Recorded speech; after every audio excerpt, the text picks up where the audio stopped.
하나님을 예배하는 예배자입니다. 나는 하나님을 예배하는 예배자입니다.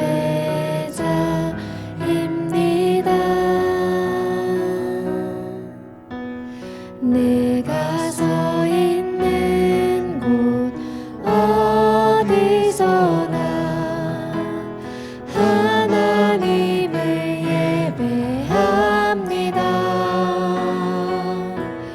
내 영혼 거룩한 은혜를 향하여 내 마음 완전한 하나님 향하여 이곳에서 바로 이 시간 하나님을 예배합니다.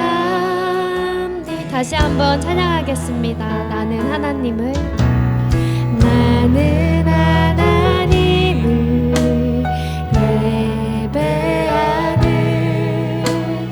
예배자입니다.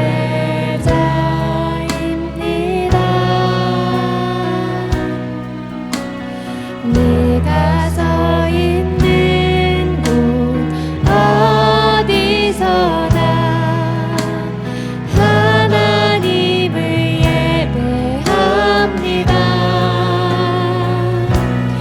내 영혼 거룩한 은혜를 향하여 내 마음 완전한 하나님 향하여 이곳에서 바로 이 시간 하나님을 예배하니 내 영혼 거룩한 은혜를 향하여 내 마음 완전한 하나님 향하여 이곳에서 바로 이 시간 하나님을 예배합니다. 이 시간 예배를 위해 잠시 묵상하는 시간 갖도록 하겠습니다.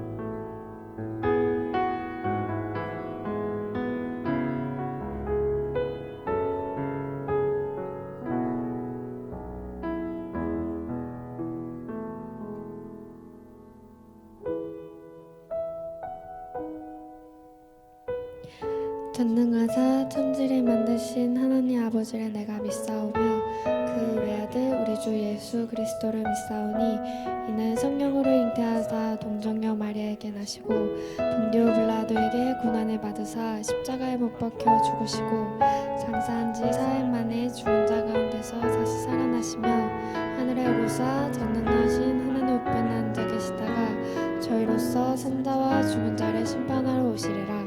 성령을 믿사오며 거룩한 공예와 성도가 서로 교통하는 것과 죄를 사하여 주시는 것과 몸이 다시 사는 것과 영원히 사는 것을 믿사옵나이다. 아멘.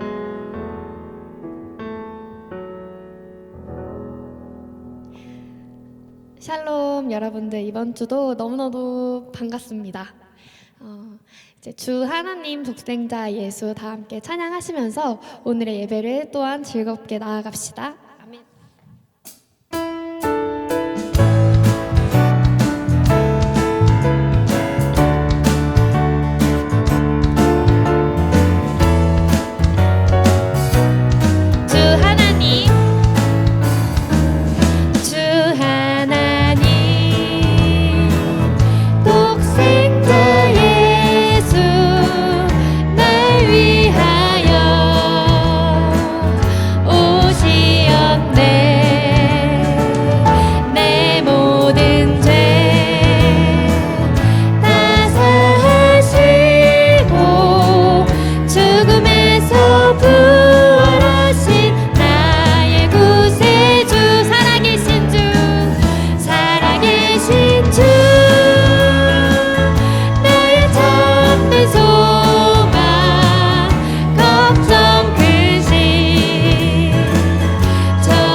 주님의 영광 주님의 영광 나타나셨네 권능으로 임하셨네 죽음에서 날 살리신 주 성령 놀라우신 주 하나님 할렐루야 할렐루야 주의 나라가 할렐루야 임하소서 걷게들이 나는 선포하리 만왕의 왕 예수 주의 나라 임하시네 할렐루야 할렐루야 주의 나라가 할렐루야 임하소서 걷게들이 나는 선포하리 만왕의 왕 예수 주의 나라 임하신 나는 선포하리 나는 선포하리 만왕의 왕 예수 주의 나라 임하시네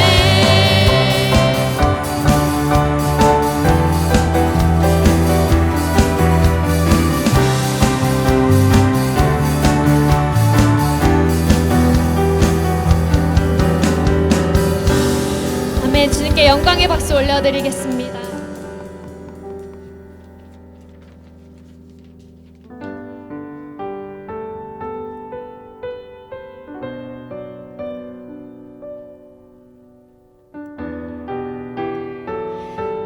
주님이 걸어가신 그 길의 발자취를 따라 사는 우리 모든 청년부 불꽃교회 분들이 되셨으면 좋겠습니다. 다 함께 찬양합시다.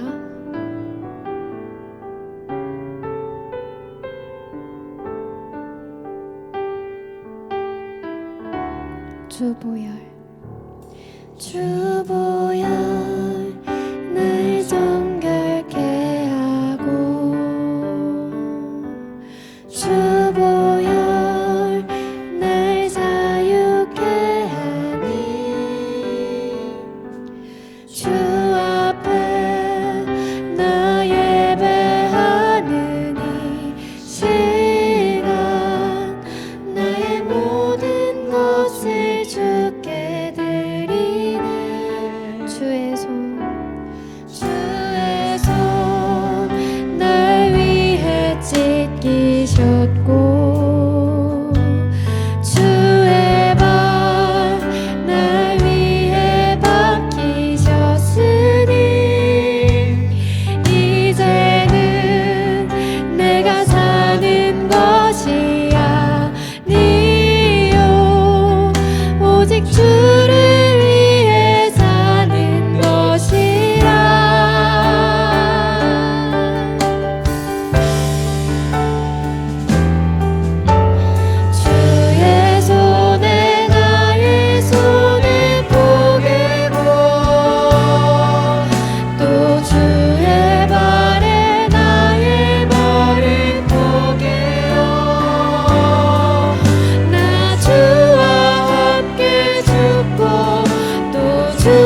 주보혈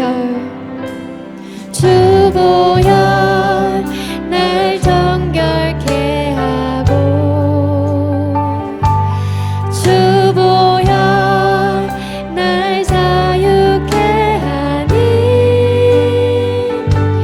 주 앞에 나 예배하느니 시간 나의 모든 것을 주께 드리네 주의 손 날 위해 찢기셨고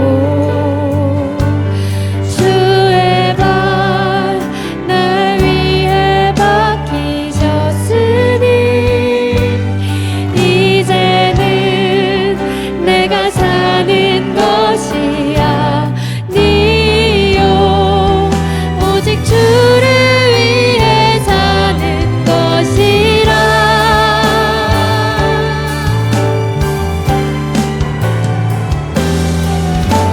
주의 손에 나의 손을 포개고 또 주의 발에 나의 발을 포개어 나 주와 함께 죽고 또 주와 함께 살리라 영원토록 주 위에 살리라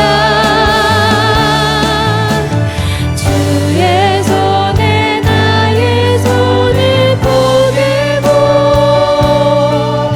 또 주의 발에 나의 발을 포개어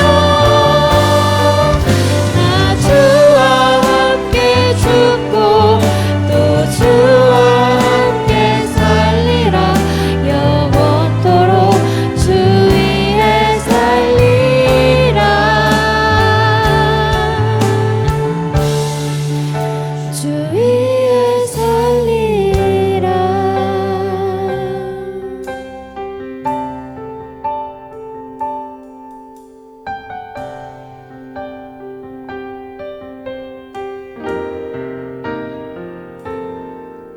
잊을 수 없네 하나님의 사랑 날 살리시려고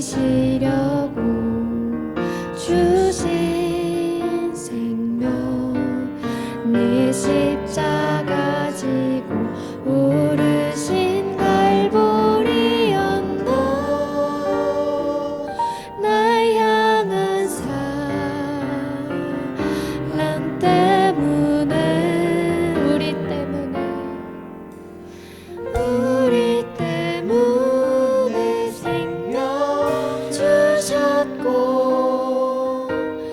우리 때문에 고통 당하셨네 우리 때문에 갈보리 오르셨네 무지한 우리 때문에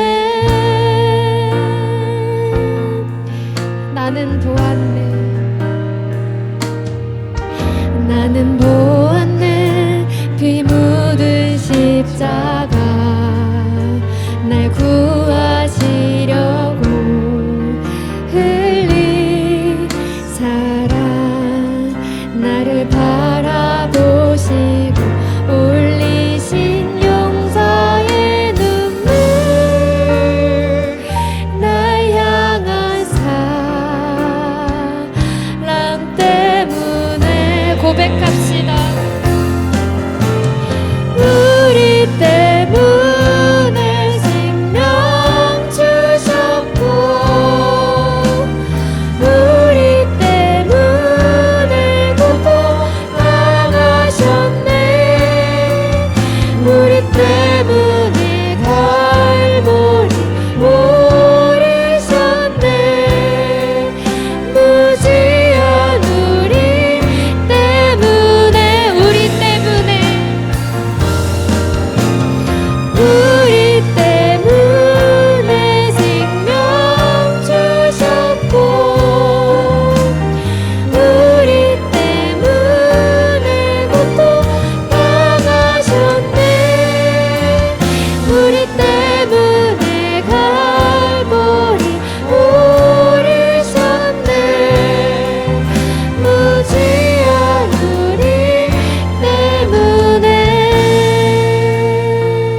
내게 있는 향유 옥합 부르시면서 준비하신 헌금 드리시겠습니다.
내게 있는 향유 옥합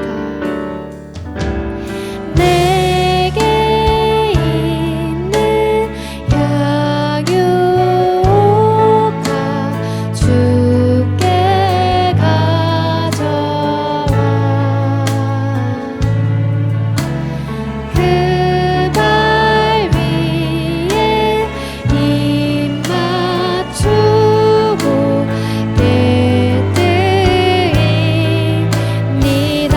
주님 다시 이 땅 위에 주님 다시 이 땅 위에 임하실 그때 주의 크신 사랑으로 날 받아주소서.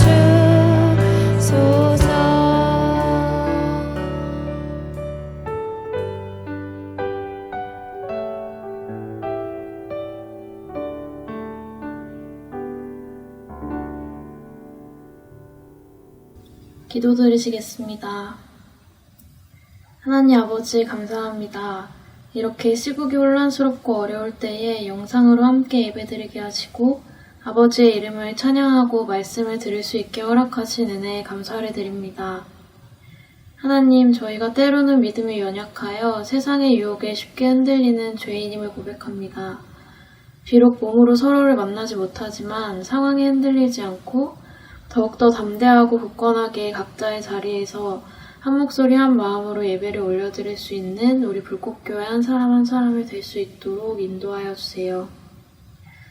아버지, 예상치 못한 재난으로 틀어진 많은 행사와 계획들을 위하여 기도합니다. 어떤 상황이든 당신의 크신 계획 안에 있다는 사실을 우리가 기억하고 더욱더 지혜롭게 주어진 상황을 감당하고 이를 통해 성장하는 공동체가 될 수 있도록 인도하여 주시옵소서. 하루빨리 이 사태가 잠잠해져서 사랑하는 이들이 함께 모여 아버지의 이름을 높여드리고 함께 말씀을 듣는 시간이 허락되도록 인도하여 주세요. 아버지, 각자의 경건 생활 가운데 어려움을 겪고 있는 지체들이 있다면 당신께서 돌아보아 주시길 간절히 기도합니다. 각자가 아버지와의 관계가 더욱 두터워지는 계기가 되게 하시고 믿음이 연단되어 더욱 단단한 주님의 자녀로 성장하는 우리 각자가 될 수 있도록 인도하여 주세요. 이 시간 말씀을 전하는 목사님을 위하여 기도합니다. 그의 입술을 열어주시고 그 말씀을 듣는 우리의 귀를 열어주시어서 나에게 주시는 당신의 뜻을 알고 삶에 적용할 수 있는 귀한 시간이 되도록 이 시간을 인도하여 주세요. 남은 예배의 시간도 주님께 맡겨드리오며 이 모든 말씀 우리 주 예수 그리스도의 이름으로 기도드렸습니다. 아멘. 네, 오늘 말씀은 로마서 6장 5절로 13절 말씀입니다. 로마서 6장 5절로 13절 말씀. 제가 읽어드리겠습니다. 우리가 그리스도와 연합하여 그분의 죽음에 참여하였다면 그분과 연합하여 그분의 부활에도 참여할 것이 확실합니다. 우리는 우리의 옛사람이 그리스도와 함께 십자가에 못 박혀 죄의 몸이 무력하게 되었으므로 우리가 더 이상 죄의 노예가 되지 않는다는 것을 압니다. 그것은 죽은 사람은 죄의 세력에서 해방되었기 때문입니다. 우리가 그리스도와 함께 죽었다면 또한 그리스도와 함께 살아날 것도 믿습니다. 그리스도께서는 죽은 자들 가운데서 살아나셨기에 다시는 죽는 일이 없어 죽음이 그분을 지배하지 못한다는 것을 우리는 압니다. 그리스도께서 죽으신 것은 죄에 대해서 단번에 죽으신 것이며 그리스도께서 다시 살아나신 것은 하나님께 대하여 살아나신 것입니다. 이와 같이 여러분도 여러분 자신을 죄에 대해서는 죽은 사람으로 하나님께 대해서는 그리스도 예수 안에서 살아있는 사람으로 생각하십시오. 그러므로 죽게 될 여러분의 몸에 죄가 왕노릇하여 몸의 욕심을 따라 살지 않도록 하십시오. 또한 여러분의 몸을 불의를 행하는 도구로 죄에게 내어주지 말고 죽은 자들 가운데에서 살아난 자들답게 여러분의 몸을 의를 행하는 도구로 여러분 자신을 하나님께 드리십시오. 아멘.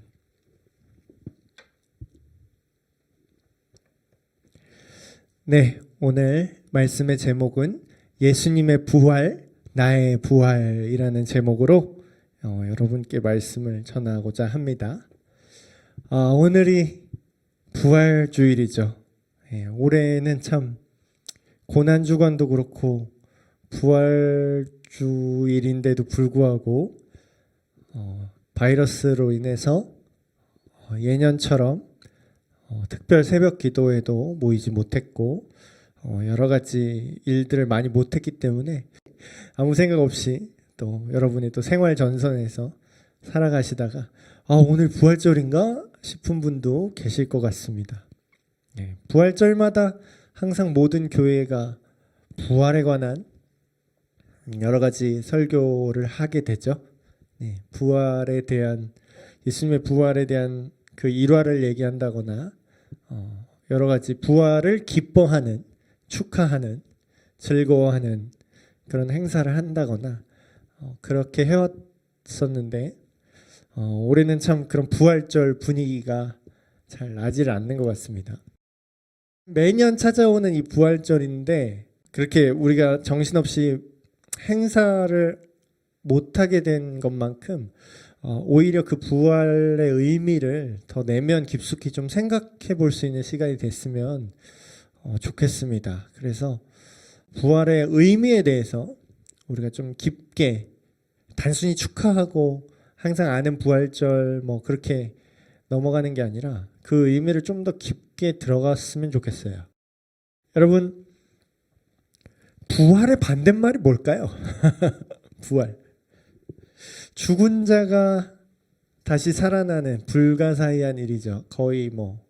거의가 아니라 대부분의 사람들이 사는 동안 한 번도 경험할 수 없는 초자연적인 일, 부활. 부활의 반대는 뭘까요? 단순하게 생각해서 부활이라 하면 곧 죽었다가 다시 살아나는 건데 그럼 부활의 반대말이라고 하면 죽고서 다시 살지 못하고 계속 죽어 있는 그 상태가 아마 부활의 반대말이 아닐까 생각이 됩니다. 살아나지 못함이랄까요?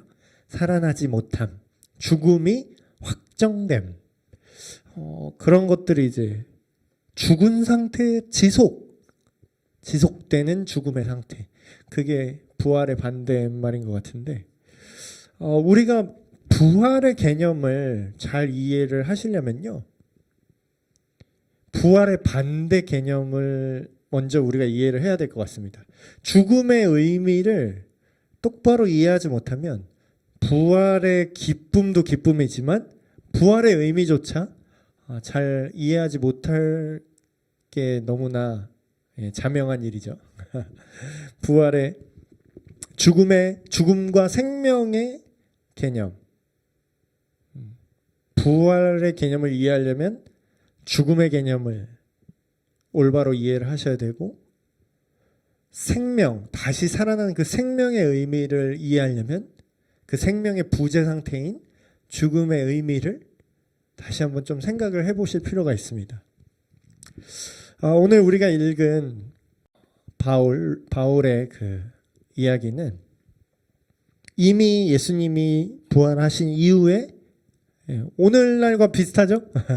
예수님이 부활하신 이후에 사람들에게 그 부활의 의미에 대해서, 예수님의 죽으심과 다시 살아나심의 의미가 도대체 오늘을 살고 있는, 예수님 부활하시고 승천하신 그 이후를 살고 있는 사람들에게 어떠한 의미를 갖는지를 설명해 주는 내용입니다. 먼저 이런 걸 생각해 봤으면 좋겠어요. 제가 서론에서 부활을 이해하려면 죽음을 이해해야 한다고 말씀을 드렸는데, 여러분, 왜 살아있는 모든 생명체는 왜 죽을까요? 왜 죽음을 맞이할까요? 너무 당연한 개념이라서 궁금해 본 적도 없는 그런 생각이지 않을까.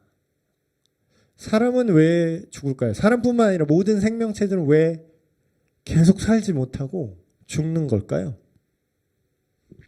전에도 제가 많이 말씀을 드렸지만, 죽음이라는 건 기본적으로 생명의 부재 상태입니다.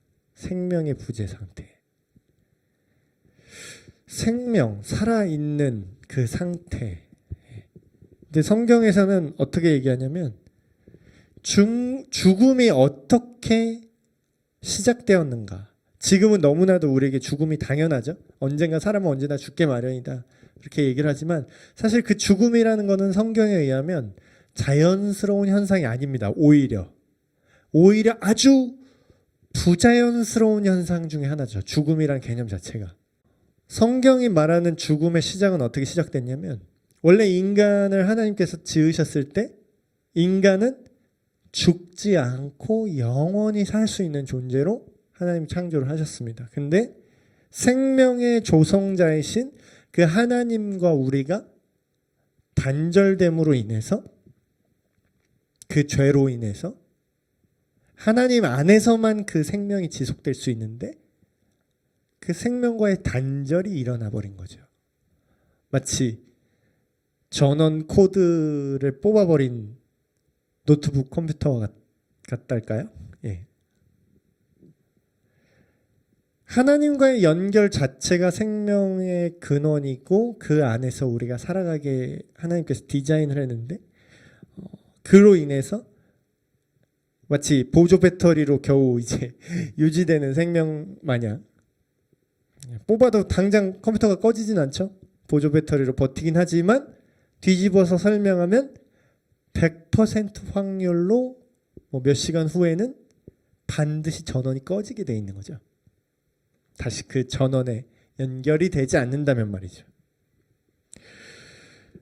죄와 죽음은 이렇게 연결되어 있습니다. 죄랑 기독교에서 말하는 이제 죄의 개념은 하나님과의 단절, 하나님의 다스림을 받지 않고 내 마음대로 살 거예요. 하나님을 배제하고 하나님과의 관계가 끊어지는 그 순간부터가 죄라고 정의를 합니다. 죄와 죽음이 연결되어 있다는 것을 이제 일반적으로는 잘 이해를 못 하세요. 근데 이렇게 철학적으로 좀 이렇게 설명하면 좀 이해를 하실지 몰라서 한번 설명을 드리면, 왜 그런 말 하잖아요. 내가 살아도 사는 게 아니다, 이런 얘기 하시죠. 너무 삶이 힘들고 뭔가 큰 고통이 있을 때 살아도 사는 게 아니야, 지옥 같은 삶을 산다. 지금 몸뚱이는 지금 우리가 생명이 붙어 있어요. 물리적으로, 생물학적으로. 그러나 만약이라고 말했지만 실제로 전지구적으로 보면 이미 이런 고통을 당하는 분들이 많이 계시겠죠? 생명은 있는데 사실 그게 어떤 정치적인 이유나 어떤 가난의 문제라든가 환경의 문제, 관계의 문제, 경제적인 문제, 모든 문제를 통틀어서 삶이 힘들고 고통스러울 수 있죠.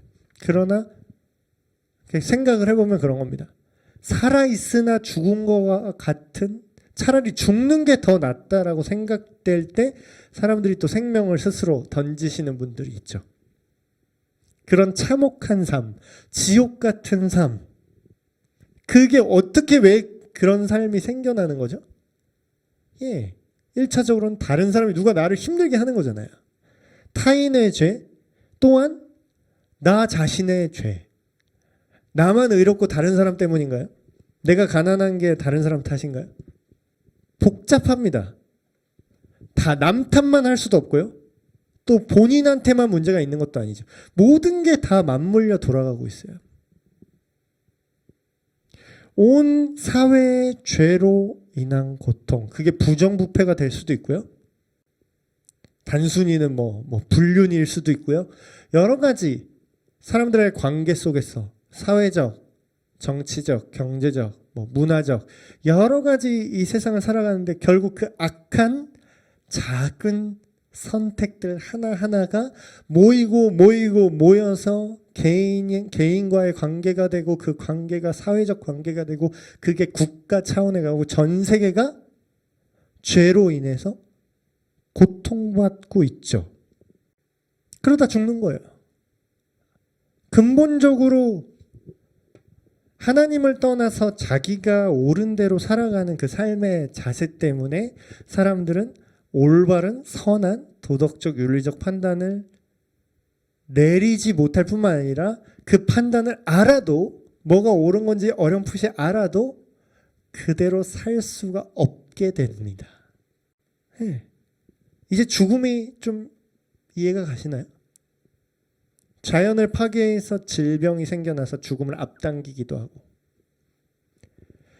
어떤 범죄자 때문에 살해를 당해서 바로 죽음이 찾아오기도 하죠. 온 세상이 고통받고 있습니다. 뭐 때문에요?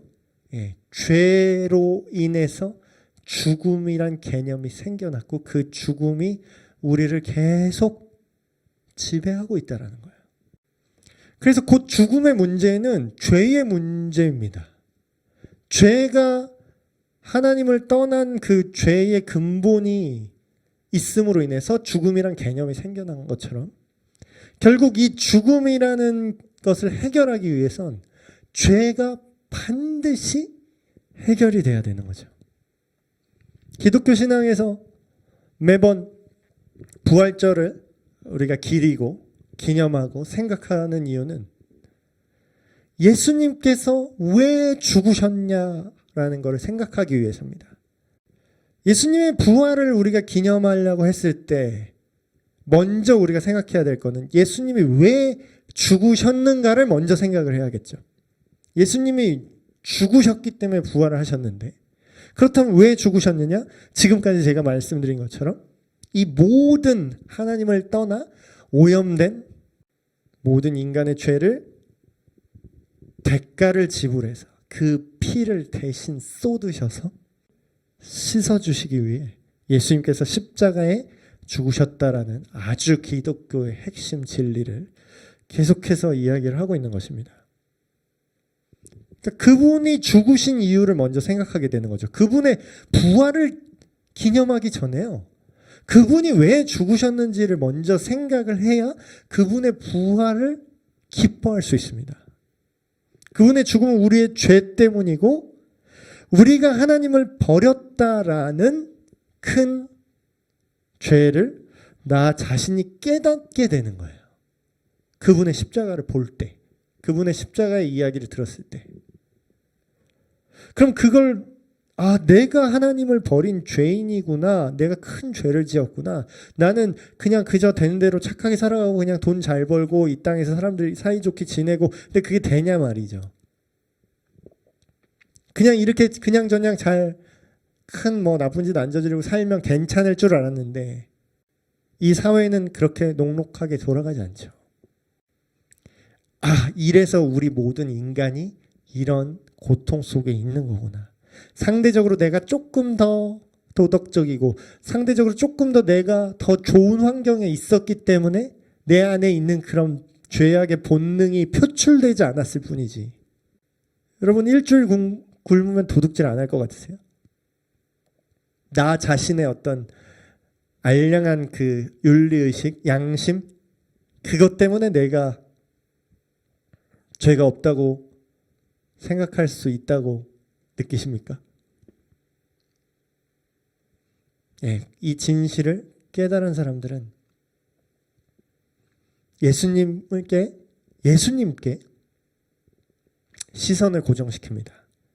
아, 내가 그분을 믿어야겠구나.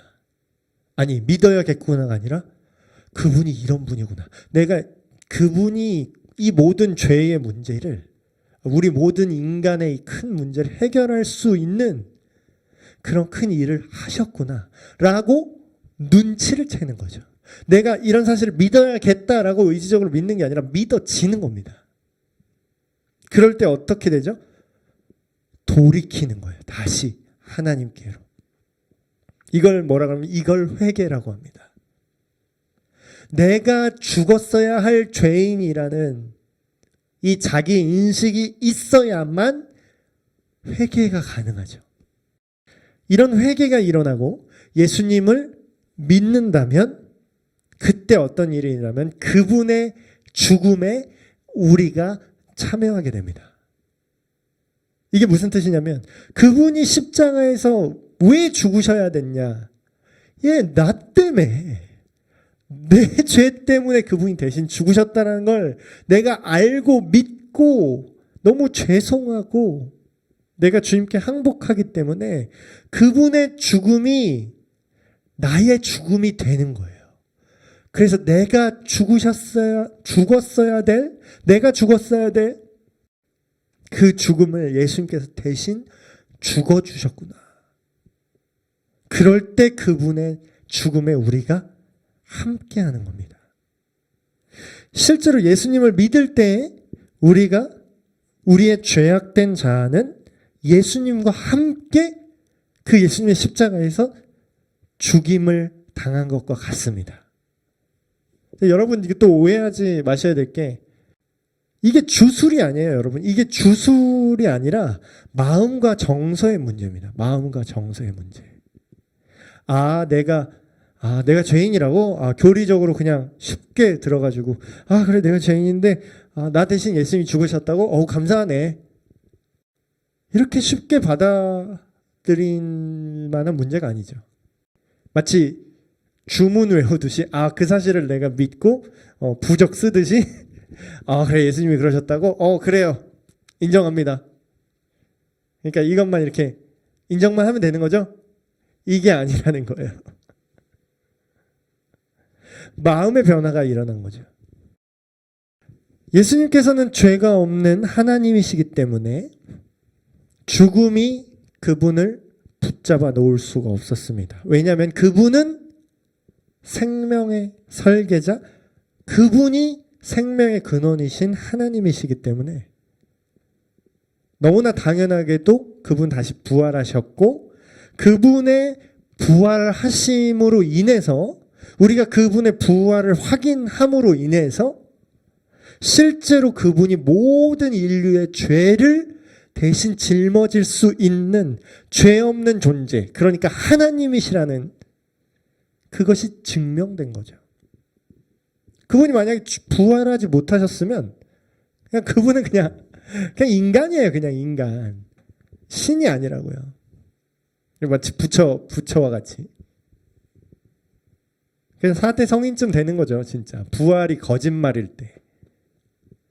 근데 만약에 그분이 부활하신 것이 정말로 사실이라면 그분은 죽음을 극복할 수밖에 없는 하나님이신 거죠.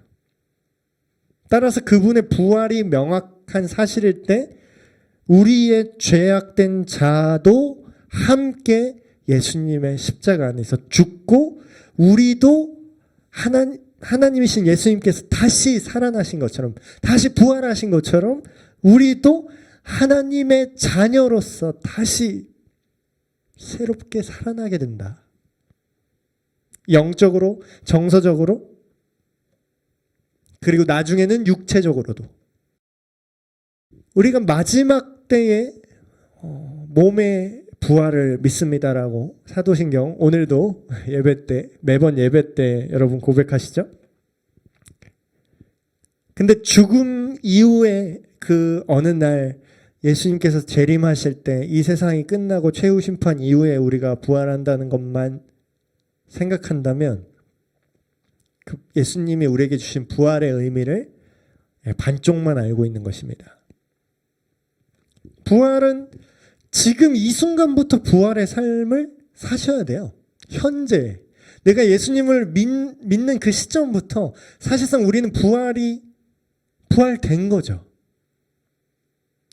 부활한 삶은 어떤 느낌이냐면 부활한 새로운 삶은 하나님 뜻 밖에서 우리가 죄악된 그런 삶을 사는 것이 아니라 하나님 안에서 하나님으로 인해 하나님의 뜻대로 삶의 방향성을 가지는 것.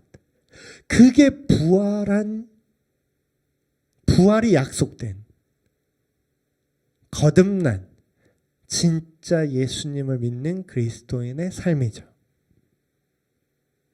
그렇기 때문에 우리가 부활을 믿는다라는 것을 단순히 교리로만 예수님 부활하셨어. 예수님 부활하신 거 나도 믿어.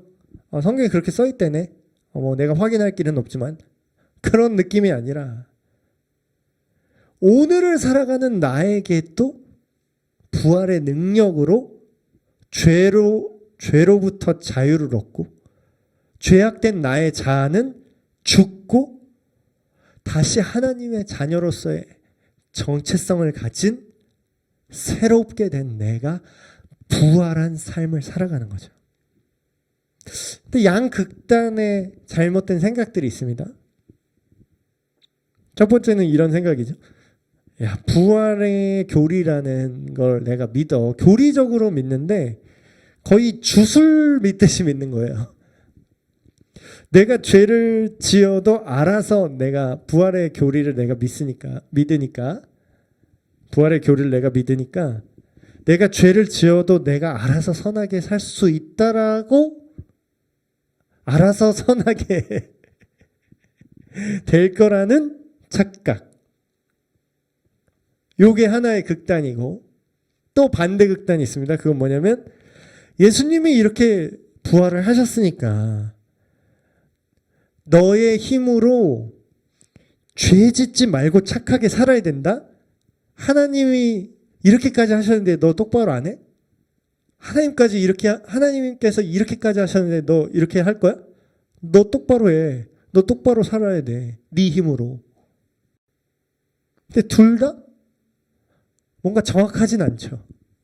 그럼 진짜 믿음이 작동하는 방식이 뭐냐면요. 예수님의 십자가 사랑을 정말로 믿는 사람은요. 그분의 은혜를 경험한 사람입니다. 그분의 은혜. 내가 원래 버림받아 마땅한 존재인데 다시 먼저 손을 내밀어 주셨네. 손을 그냥 내민 정도가 아니라 대신 죽기까지 하셨네. 내가 내 인생으로 내 삶으로 내 생각으로 하나님이 없는 것처럼 생각하고 없는 사람 취급하고 계속 욕하고 하나님이 싫어하는 삶의 방향성으로 계속 죄짓고 살아왔는데 그런 나를 위해서 내가 아직 하나님 죄송합니다 말도 안 했는데 먼저 나를 위해 죽으셨네. 여러분 이게 어떤 신에 대한 교리라고 생각하니까 여러분 크게 안 와닿을 수 있는데요. 사람이라고 생각해 보세요. 누가 여러분이 잘못을 했는데 여러분이 누구 돈을 훔쳐서 그렇게 흥청망청 쓰다가 다 탕진해서 버렸는데 그 사람이 찾아와서 여러분이 압류당한 재산과 여러분이 돈이 없어서 길거리에서 굶주리고 있는 여러분을 대신 대가를 지불하고 다시 회복시켰다고 생각을 해보세요. 그게 은혜입니다. 은혜. 내가 받을 자격이 없는데, 내가 잘못을 했는데 오히려 그 대상한테 내가 처벌을 받아야 되는데 처벌을 면제해 줄 뿐만 아니라 오히려 나한테 잘해 주는 거예요. 그 은혜. 이게 은혜죠. 이거를 내가 알고 너무나 감사하기 때문에 그분을 사랑하는 마음으로 자발적으로 그분이 기뻐하시는 내가 삶을 살아야겠다. 그분이 너무 감사하고 그분이 나를 죽기까지 생명도 아끼지 않고 사랑하셨기 때문에 내가 이제는 그분과 함께 가야겠다. 내 인생의 동반자로 함께 살아야겠다. 그분이 미워하는 건 나도 미워하고 그분이 좋아하는 건 나도 좋아한다. 그럼 어떻게 되죠? 오늘 우리가 읽은 이 구절의 내용, 그러므로 너희는 이제부터 죄의 도구가 아닌 의로운 정의로운 하나님의 도구로서 살아가세요 라고 얘기를 하고 있는데, 이게 양극단에 치우치지 않는 거죠. 하나님이 이렇게 하셨기 때문에 너는 그냥 신경 안 써도 넌 그렇게 될 거야도 아니고, 하나님이 이렇게까지 했으니까 너는 이렇게 해야만 해 라고 답을 정해놓고 강요하는 그런 것도 아닙니다.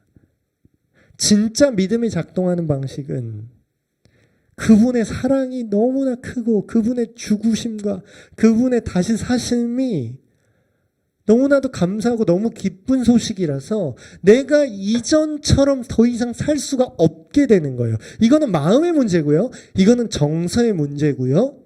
관계의 문제입니다. 삶의 방향성이 바뀌는 거예요. 강요가 아니라 자발적으로 사랑의 마음으로 그분이 기뻐하시는 삶을 살아가게 되는 것. 그런 한 번에 그런 완벽한 삶을 살 수 있다는 얘기가 아니라 점점 그거를 내가 부족하지만 배워가면서라도 점점점 교정되어가는, 그분을 점점점 닮아가는, 그분의 거룩하심을 닮아가는 그 삶의 방향성.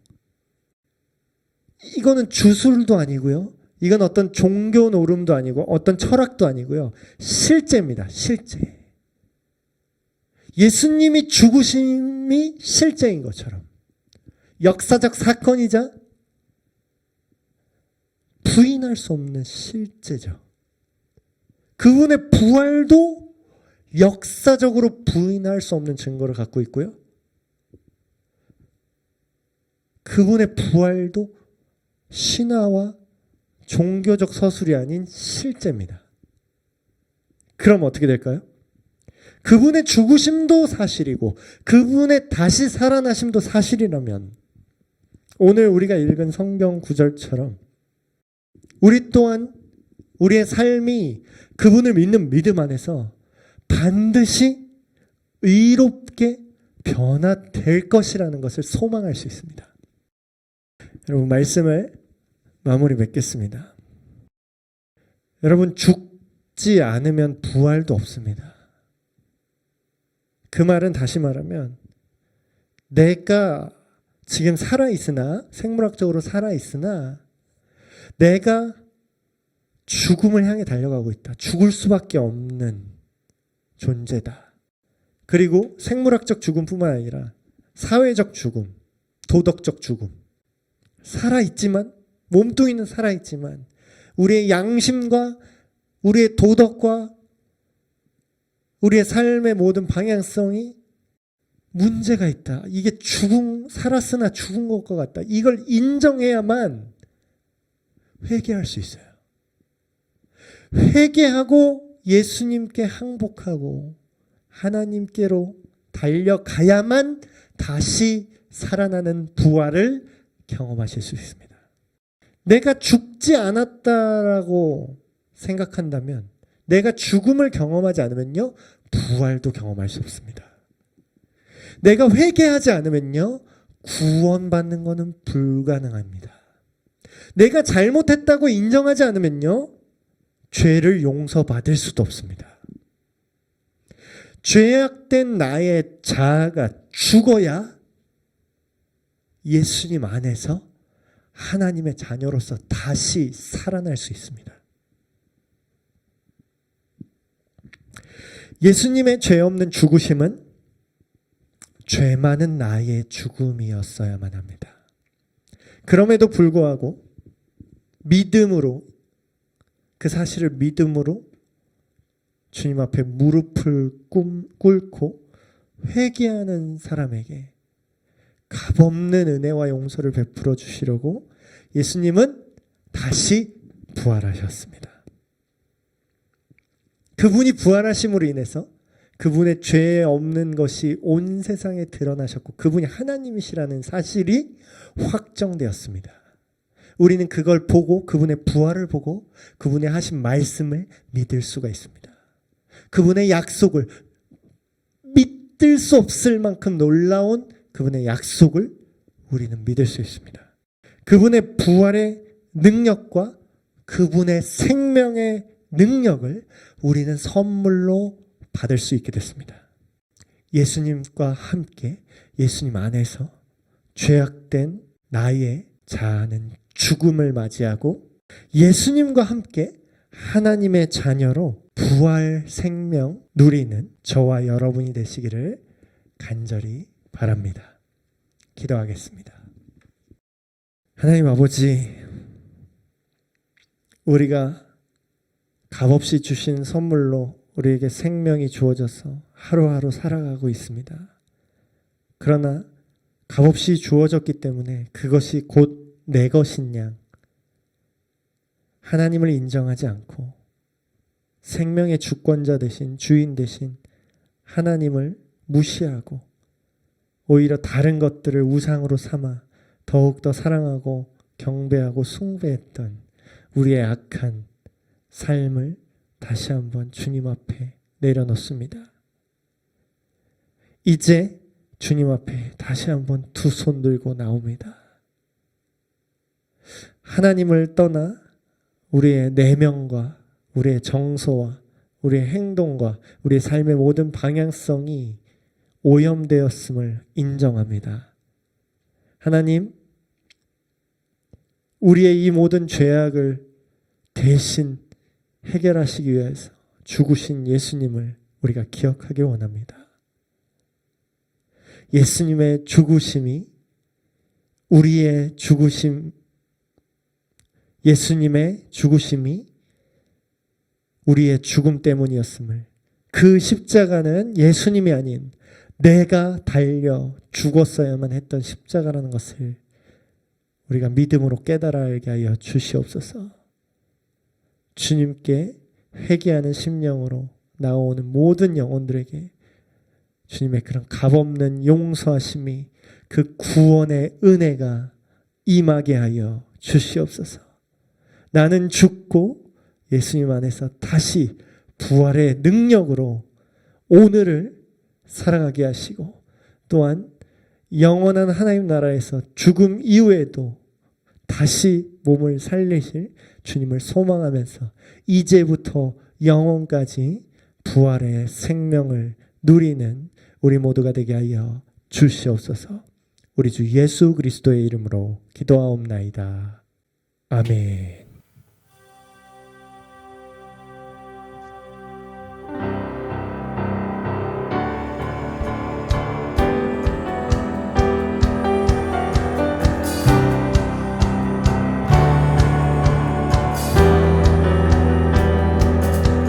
주님의 영광 나타나셨네.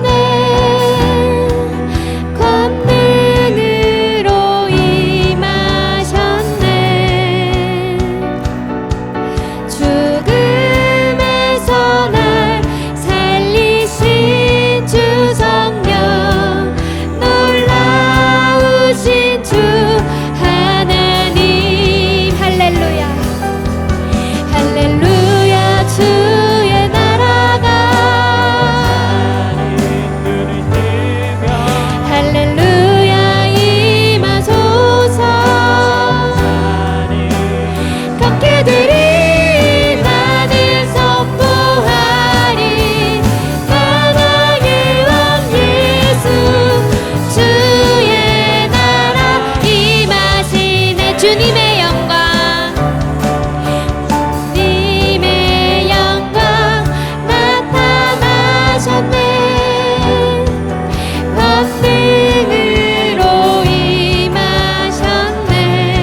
이제는 우리 주 예수 그리스도의 은혜와 전능하신 하나님 아버지의 극진하신 사랑하심과 오늘도 다시 한번 부활하신 예수님의 능력을 힘입어 오늘을 살게 하시는 성령님의 역사하심이 이 영상을 함께하는 모든 사람들의 삶 속에 함께 하시기를 간절히 축원하옵나이다. 아멘.